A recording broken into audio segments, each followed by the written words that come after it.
Ja, så er vi ude i isbjørneanlægget her i Aalborg Zoo. Og anlægget her er delt op i to. Vi starter med den nederste del hernede. Det er på landdelen er på 485 kvadratmeter. Og så har vi en vanddel på 150 kvadratmeter. Og som I ser nu, så har vi en hanisbjørn, der går dernede. Det er et forholdsvis nyt anlæg, hele anlægget her. Det er fra september 1999. Vi har også vores tørregrav hernede. Og den skiller anlægget af i to, og det er blandt andet til, hvis vi skal ud og gøre rent, eller hvis vi har isbjørneunger. Jamen, så fungerer det på den måde, at det sidder en stor metalplade med 4 taljer i hver hjørne hernede, som egentlig fungerer som elevator. Så når vi har lyst til at skille anlægget af i to, jamen, så sænker vi simpelthen bare elevatoren, og så kan vi gå stille og roligt herinde.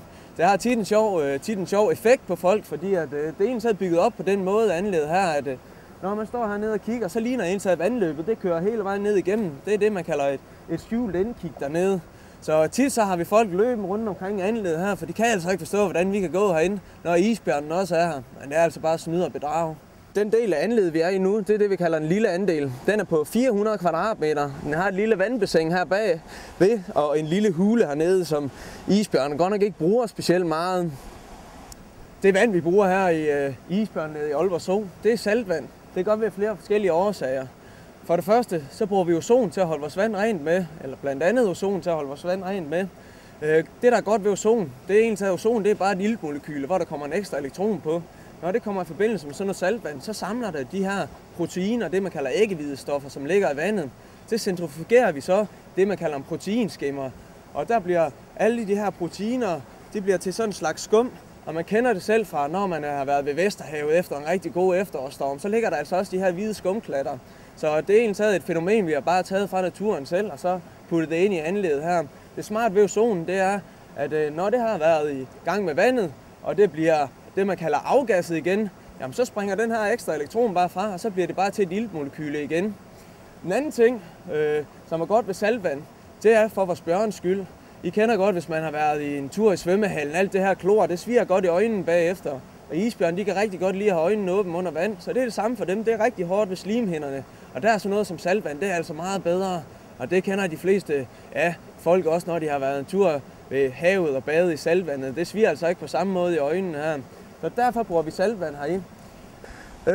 Vi har 3 bjørn i anlægget nu. Vi har vores hanisbjørn, som vi så hernede lige før. Han hedder Felix, han kommer ned fra Tyskland af, og han kom her i foråret. Og vi har altså 2 hunisbjørn nu, som har ændret markant adfærd, så vi er næsten sikre på, at vi får isbjørnunger her til december.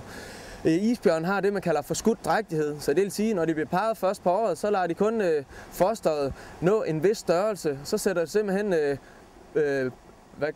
fosteret i bero, så det ikke vokser mere, så det passer med, at når det starter med december måned her, de kan grave deres fødehuler, jamen så sætter de i gang i produktionen igen, og så går de ned i deres fødehuler og føder deres lille isbjørneunge.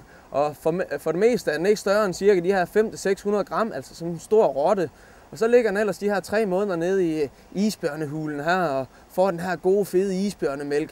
Og når de så kommer ud igen, så er det isbjørnunger, som vi kender dem. Så er vi lidt spændt på her, om vi kan fremvise nogle isbjørnunger, ikke til december. Fordi som jeg lige sagde, så skal de lige ligge i hulen i et par måneder, 2 til 3 måneder. Så marts en gang, så skulle vi forhåbentlig gerne kunne vise nogle isbjørnunger, og forhåbentlig også lidt før.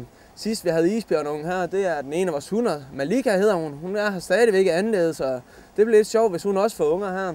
Men dengang hun blev født her, der gik altså ikke mere end 1,5 måned før hendes mor, Nuga som hun hed, før hun havde hende med ude i anlægget. Så vi håber på ekstra action her. Og isbjørn, de kan jo også få tvillinger og trillinger, som er lidt sjældnere, men det kunne være dejligt at fremvise en ordentlig flok isbjørnunger her. Så vi skal nok garantere god gang i den heroppe i Aalborg Zoos isbjørneanlæg.